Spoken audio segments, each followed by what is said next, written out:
They did not fire a cannon. They did not raise a flag.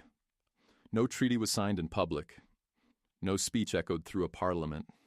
Yet in the span of 48 hours, an empire quietly purchased the future. Imagine London in the mid-19th century. Rain on cobblestones. Gas lamps flickering like nervous witnesses. Inside a private room far from the noise of the streets, a message arrives. It is brief, urgent, almost desperate. A government needs money, now.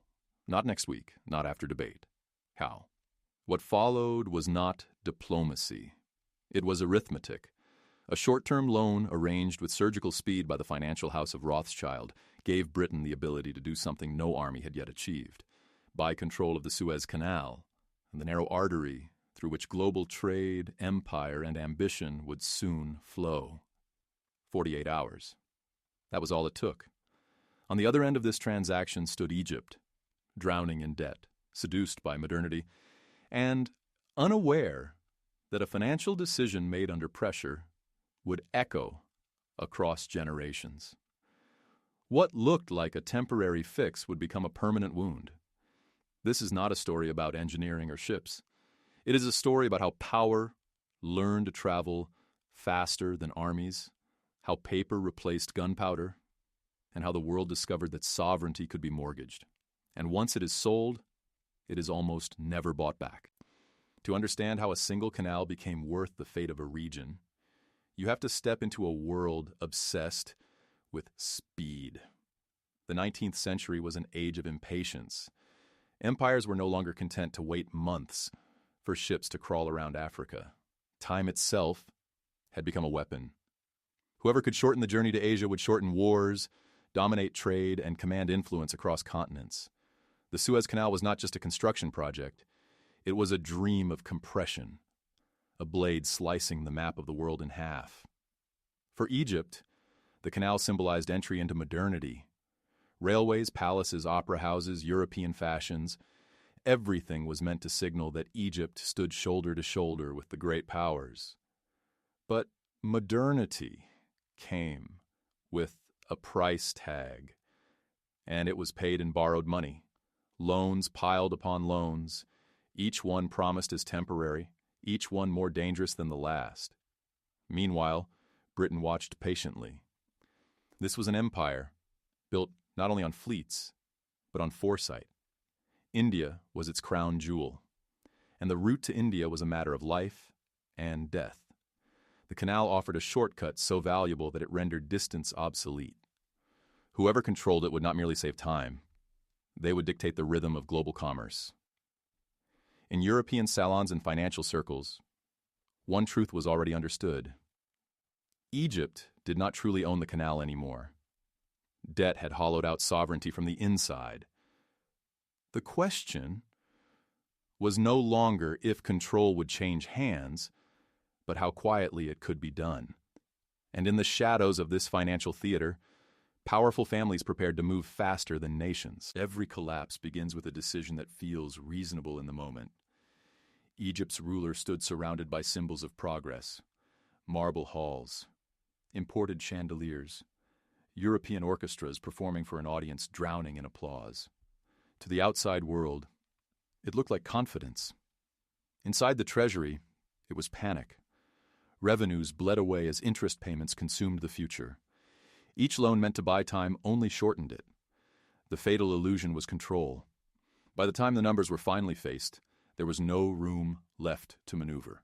Creditors demanded guarantees. Cash was needed immediately, not to expand, but simply to survive. And so the unthinkable was reframed as a necessity: selling shares of the Suez Canal. Not land, not people, but leverage over the world's most strategic corridor.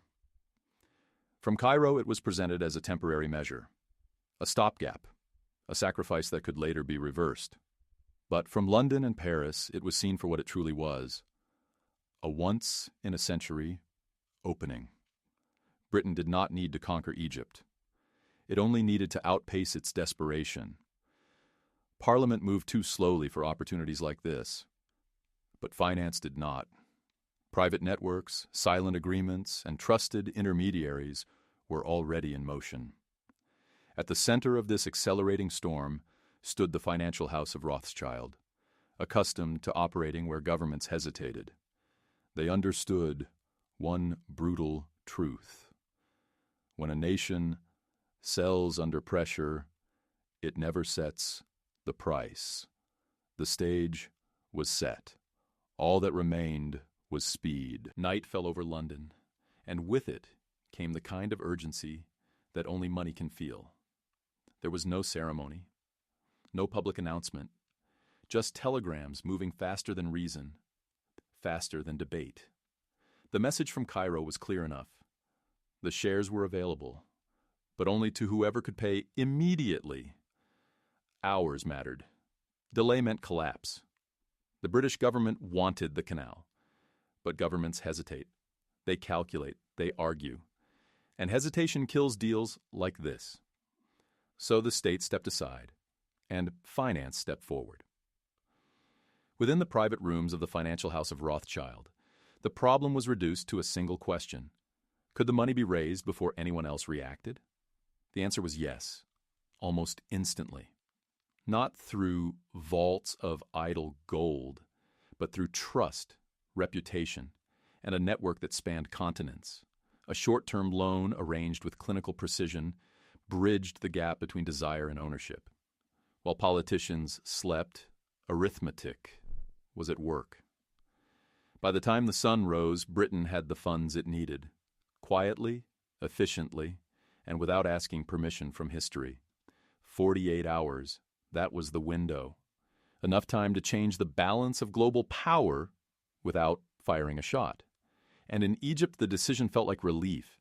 The crisis was postponed. Salaries could be paid, default avoided. Few understood that the price of that relief was invisibly compounding. The canal had not been seized. It had been outpaced. The moment of impact did not arrive with thunder. It arrived with confirmation. A signature, a transfer, a quiet acknowledgement that the shares were no longer where they had been. In less than 2 days, control of the Suez Canal slipped from Egyptian hands and settled firmly into British reach. No invasion, no blockade, just ownership. For Britain, it was a masterstroke. The route to India was secured not by fleets but by finance. The empire had gained strategic dominance without triggering resistance, outrage, or war. In public, it looked almost administrative. In reality, it was a geopolitical ambush executed with ink and interest rates. The loan arranged through Rothschild had done its work. It would be repaid quickly, almost casually. But what it purchased would never return. The canal was no longer just a passage of water. It was a lever, and Britain now had its hand firmly on it. In Cairo, the relief was immediate and dangerously misleading. The Treasury breathed again. The panic subsided. But sovereignty had been punctured. From that instant forward, every financial decision would be watched, questioned, and ultimately constrained. The country had not fallen. It had been quietly leaned upon. This was the climax history rarely dramatizes. The second when power changes hands without spectacle. When the world shifts and almost no one notices. Ownership changed behavior long before it changed flags. Once Britain held decisive influence over the Suez Canal, money began to dictate politics with a calm, relentless logic. Control of revenue streams meant control of budgets. Control of budgets meant supervision. And supervision slowly hardened into authority. What followed was not conquest, but oversight. Foreign commissioners arrived in Egypt, armed not with rifles but spreadsheets. Taxes were reorganized. Spending was monitored. Priorities were no longer set in Cairo alone. The language of stability and responsibility replaced that of independence. Each intervention was justified as temporary, technical, and necessary. But systems, once installed, rarely remove themselves. Behind this process stood the same financial logic that had enabled the original deal. The mechanisms of debt ensured compliance more effectively than any occupying force. Miss a payment, and consequences followed. Question, the arrangement, and credit vanished. Egypt remained formally sovereign, yet increasingly unable to act without approval. This was the true innovation of imperial power, the ability to rule indirectly, to shape outcomes without appearing to govern. By the time British troops would later arrive, the ground had already been prepared. Resistance had been softened by dependence. The canal had opened more than a shipping lane. It had opened a pathway for empire to enter through balance sheets rather than borders. The damage did not stay confined to one country or one decade. Once the Suez Canal became a lever of imperial control, the entire region felt the pressure. Trade routes realigned. Political influence radiated outward. What had been a commercial shortcut evolved into a strategic choke point, and whoever held it gained a quiet veto over the Middle East's future. For Egypt, dependency hardened into crisis. Financial supervision bled into political interference, and political interference invited force. When unrest finally erupted, it was framed not as resistance but as instability, an excuse rather than a warning. The presence of Britain on Egyptian soil became inevitable, almost predictable, as if written into the original loan agreement. Beyond Egypt, borders were drawn and redrawn to suit distant interests. The logic was simple: protect the canal, secure the route, manage the region. Local realities became secondary. Identities, grievances, and histories were compressed beneath the weight of strategic necessity. The Middle East entered an era where decisions made elsewhere arrived fully formed, enforced by economics first and arms second. This was the catastrophe hidden inside the transaction. A financial maneuver in Europe became a political destiny for millions. What began as a deal ended as a doctrine. And once the region was wired into global power this way, unplugging it would prove impossible. History prefers to disguise its warnings as coincidences. The purchase of the Suez Canal is often remembered as a clever deal, a footnote of imperial efficiency.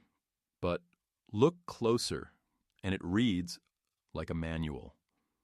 A lesson written in ledgers rather than blood, teaching the world how influence can be bought faster than it can be resisted. No armies crossed borders that night in London. No declarations were made. Yet the consequences outlived empires. Debt became a language of command. Infrastructure became leverage. And sovereignty learned that it could be eroded quietly, one temporary solution at a time. This is why the story refuses to stay in the past. From ports and railways to energy grids and digital networks, the pattern repeats. A nation in need, a promise of rescue, a deal that looks harmless until the control mechanisms lock into place. The names change, the century changes, the logic does not. The canal still carries ships, but it also carries a message. Power no longer needs to arrive with flags. It arrives with contracts, deadlines, and interest. So the question is not what happened in Egypt in the 19th century. The question is whether we recognize it when it happens again, before 48 hours are enough to decide the future.